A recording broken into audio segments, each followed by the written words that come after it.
Good morning, everybody. And once again, welcome. My name is Hadley Gamble. I'm the Chief International Anchor for IMI, and it is a thrill and a privilege to be seated next to Lord David Cameron, the former Prime Minister of the United Kingdom. Lord Cameron, I just want to kick off by getting you to set the scene for us. In your mind, how do you see the sort of fintech ecosystem today, whether you're sitting in London or right here in the UAE? I think first of all, it's great to be here. I sometimes think of this as my second home as I teach at NYU in Abu Dhabi, and it's great to be here for Finance Week. I think in terms of the ecosystem, I think Abu Dhabi and London both have some key advantages. So here, obviously, you've got deep pools of capital. In London, we've got one of the global financial centers. But you don't become a fintech center unless you also do a whole bunch of other things, which I think both Abu Dhabi and London have done. When I was Prime Minister back in 2010, we could see the development of this fintech ecosystem, and we said to the companies, what is it you want and need? And it was, faster broadband, visas for entrepreneurs, open up banking information so we can create new apps, give us a regulatory sandbox so we can try out new ideas. So it's not one thing, it's a whole bunch of things. And I can see that that's exactly what you're doing here in Abu Dhabi. It's what we did in London. And I think the competition is healthy. I think you're reminding us how we now need to go back and work out even more things to do to attract more businesses, more entrepreneurs, and build more unicorns, which ultimately is what this is about.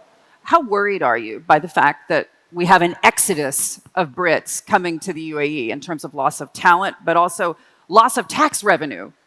I am worried about it because ultimately, look, great British entrepreneurs will always travel the world and set up businesses and go into new markets. And that's something that my country's done for generations. But obviously, I want talented people to think, I'm welcome to stay in London. I want to build a business in London.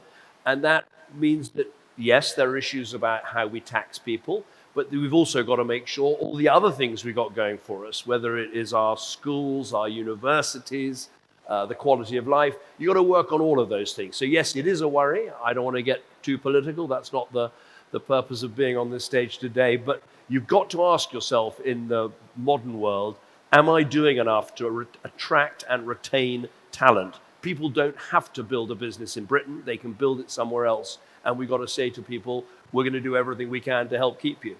In your mind, what are the things that the current government needs to do to make that a reality? Because they're clearly failing on that front. Well, I think that there are some things on taxation that they need to think very carefully about. If we keep freezing tax thresholds, we're going to see people at relatively low amounts of earnings go into effectively paying a 40% rate of tax. So they've got to think about that. But I'd also say there are some things they're doing which they need to do faster.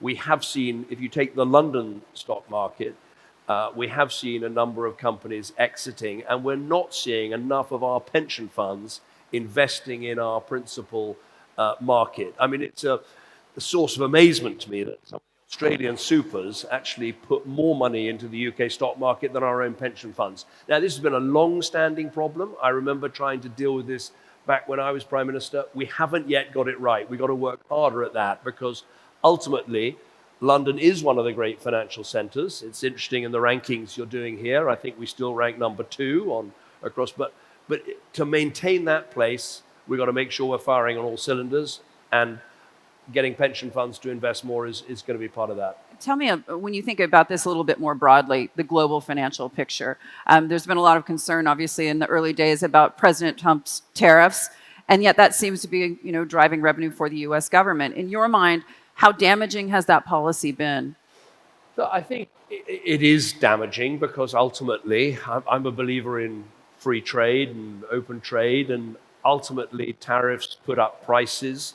They hamper competitiveness. They hamper productivity. They make it more difficult to enter markets. So, I'd like us to get back to a world where organizations like the G20 every year were asking, how do we drive down tariffs? How do we drive down non-tariff trade barriers? And how do we open up markets? But look, I'm a politician. I recognize the pressure that governments feel under, and we have to understand where those pressures come from. And the fact is that while globalization has been a great driver for growth and jobs, Some people and some places have been left behind by it. And unless politicians like me address those problems, make sure we're leveling up our economy, making sure we're giving training to people that need it, unless we do those things, the pressure for tariffs will grow. And I'm also a realist in that, look, once you've introduced tariffs, it's quite difficult to row them straight back again. I mean, if you look at the US situation, written into their budget now are billions of dollars of revenue that they're going to get from tariffs. And even if the next president is a cross between Adam Smith and Margaret Thatcher, it's not going to matter, because if you get rid of the tariffs, you'll get sorry, my microphone is going. If you get rid of the tariffs, you're going to find you're going to have to put up taxes or cut spending. So it's going to take time to get back to a world where we try and encourage more free trade and more openness. Do you think it's going to cost him in the midterms?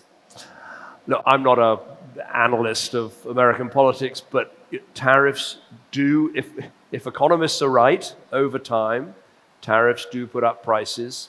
Putting up prices, causes inflation. Inflation creates the problems of affordability that are much discussed in America right now. Now, so far, even though the effective tariff rate is 17%, we're back close to the 20% it was in the 1930s.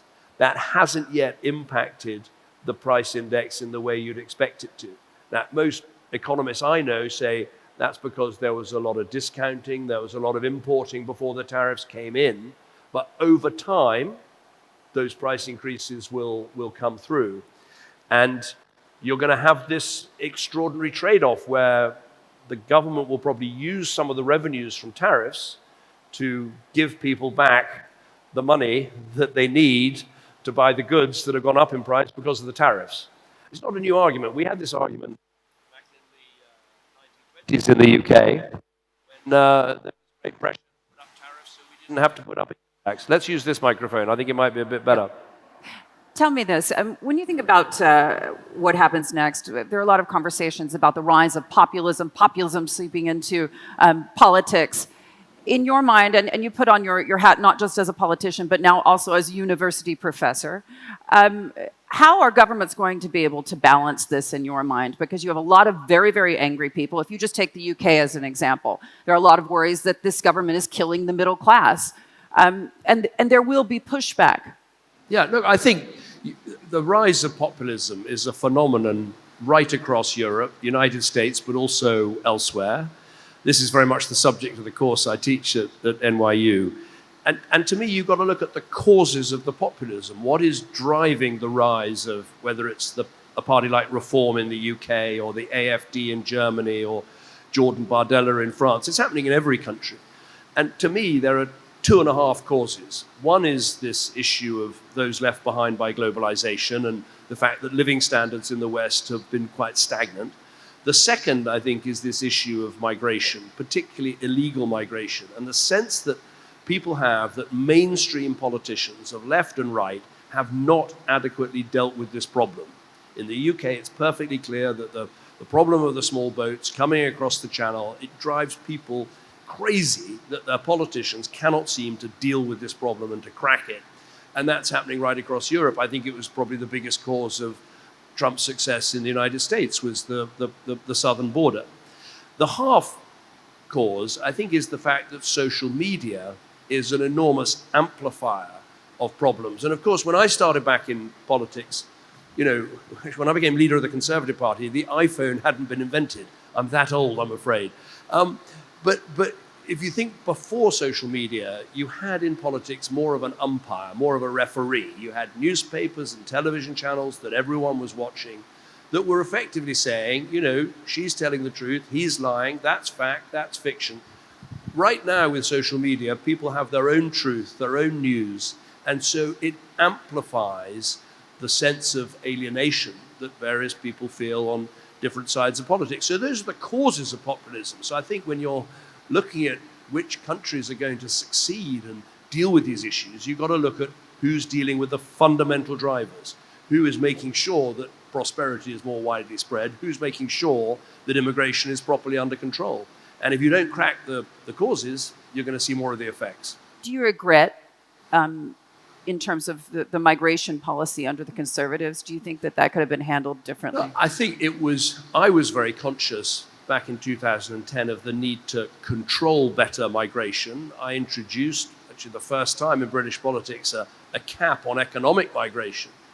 And, I think successive governments should have done more to deal with the legal side of things, but also this problem of illegal migration, particularly the boats coming across the channel. That wasn't an issue when I was Prime Minister. It's become a huge issue now.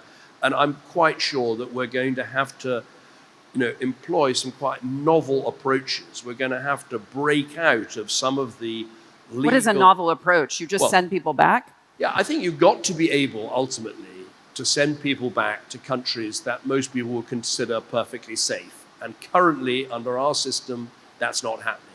Then you've got to deal with the fact that some people you cannot send back to Iran or Afghanistan or countries that are completely unsafe. And that's why when I returned to government and I was part of Rishi Sunak's government and we had the scheme the agreement with Rwanda, which a lot of people thought was quite an eccentric idea, but actually it was at least an answer to the question, where are you going to send people that come from countries where you can't return them? Because as long as people are able to get on a boat in France, get to Britain and not be returned, you're going to still have this problem. So you have to find an answer. And to be fair to Rishi Sunak, he did find an answer, but it wasn't put in place by the time of the election. Do you consider the Reform Party under Nigel Farage dangerous? Look, I think they are obviously very effective at rising these issues up the agenda, but the question is, will they actually deal with them? Because what this problem needs, just as the problem of the fact we're not growing very fast at the moment, what it needs is a very detailed plan in terms of the economy. Which regulations are you going to change? Which regulators need to go? Which taxes need to come down? What plans have you got to, whether it's drill for oil in the North Sea or get houses or infrastructure built more quickly? It's an incredibly detailed plan. And one of the problems with some of the populist parties, great at raising the issue, great at firing people up, but actually when you examine the plan, it tends to fall apart. Yeah. In your mind, do you see more defections from the Conservative Party to reform on the horizon? I'm a loyal Conservative. I hope not. I want people to, join my party, get involved in my party. I'm a supporter of Kemi Badenoch. I like what she's doing. But, we had a very bad election. We're in a recovery phase. But ultimately, do I think that centre-right answers around choice and freedom and the rule of law, helping people to grow businesses, helping people to invest, fundamentally asking the question, how do I make it easier to start a business, grow a business, employ people, grow? That's what we need in our politics, and that's, to me, what being a Conservative is all about. So I hope that doesn't happen. And look, I'm not active in politics at the moment, but I'm supporting from the sidelines. Supporting from the sidelines. And if you just take a look back at your tenure as Prime Minister, the most recent data that I've seen is that Brexit has cost the average UK citizen £2,000, right? Do you regret Brexit? Well, I ran the campaign to keep Britain inside the EU on a reform But your choices ultimately led to Brexit. I lost that campaign, and obviously I regret the fact that I lost. But look, I think you have to accept the results of the referendum. We're a democracy. We put that vote to the people. And I think, in our new circumstances, can we make it work being a friend, a neighbour and a partner of the EU rather than a member? Yes, I think we can. And I would say that Ukraine is sort of living proof of that. We're not in the EU, but we have probably been the strongest partner, together with our European allies, at helping Ukraine. And so, if we were a much smaller country, but we are still the 6th largest economy in the world, we've got one of the biggest defense budgets, one of the biggest diplomatic networks, one of the most important and impactful aid departments. We are a great partner for Europe in whatever challenge they have, so we can make that work. And while we're, as we're not in the EU, and this is a good point to make at this conference, we should make sure that we don't make the regulatory mistakes that Europe sometimes makes. On AI, I think the European regulation on AI is a mistake. They're trying to pre-regulate every outcome. I don't think that's going to work. When it comes to fintech, we are more nimble, we are more creative. When it comes to an area I spend a lot of time on now, which is life sciences, biotech, how we find cures for rare diseases, how we get new novel drugs into patients. We're not in the European Medicines Agency. We've got our own regulatory body. We should aim to make Britain the most nimble, the best place to develop new drugs and treatments and make the most of the situation that we're in. And I'm not sure in any of those areas we're currently doing that as assertively as we should be. And just kind of back to that argument, when you talk about, you regret the election, losing that election, but when people say that was a reckless decision that ultimately led to an economic situation that's been bad for the United Kingdom. I don't accept that. Look. How? Well, because in British politics, we had treaty after treaty giving powers from Westminster to Brussels. And politicians kept coming along and promising referendums, but never delivering them. In fact, one of the questions I sometimes ask people is, can you name a political party that between 2001 and 2010 didn't run on an election promising a referendum? Labour promised a referendum in 2005. The Liberals promised a referendum. These things were never delivered. And ultimately, you can't govern a country and take people with you if you keep promising them a choice and don't give them a choice. Now, I did give people a choice. It wasn't some sudden decision. I announced the referendum 2 years before the election, 3 years before the actual referendum. I went and negotiated a new agreement for Britain in Europe, dealing with some of the issues that people were concerned about. But ultimately, as I say, in a democracy, you hold a referendum, you have a debate, you make a decision, you accept that choice. And we're a big enough country to make that relationship work. There are lots of things we could do to make it work better, and I'm sure we will in the years ahead.